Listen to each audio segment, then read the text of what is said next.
আসসালামু আলাইকুম। হোমিওপ্যাথিক চিকিৎসা নিন, সুস্থ থাকুন সবসময়। হোমিওপ্যাথিক চিকিৎসা শরীরকে নিজের মতো করে সুস্থ করতে সাহায্য করে।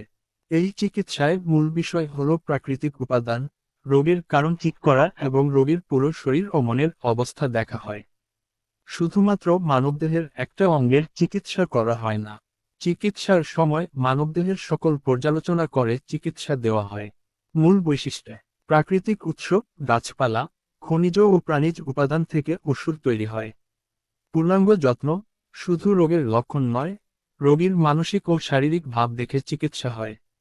ক্ষতি কম: এর পার্শ্বপ্রতিক্রিয়া খুবই কম এবং এটি ব্যবহার করা সহজ। নিয়ম ও সতর্কতা: ওষুধ খাওয়ার নিয়ম: সাধারণত ছোট মিষ্টি গোলক বা ড্রপ হিসেবে জিভে দিয়ে খাওয়া হয়। বর্জনীয়: খাওয়ার আগে বা পরে ক্যাফেইন, কফি বা অতিরিক্ত গন্ধযুক্ত জিনিস এড়িয়ে চলা ভালো। বিশেষ সতর্কবার্তা: চিকিৎসার জন্য নিজে নিজে ওষুধ গ্রহণ করবেন না। যে কোনো চিকিৎসা শুরু করার পূর্বে অবশ্যই বিশেষজ্ঞ ডাক্তার অথবা রেজিস্টার্ড হোমিওপ্যাথিক চিকিৎসকের পরামর্শ নিন। আসসালামু আলাইকুম।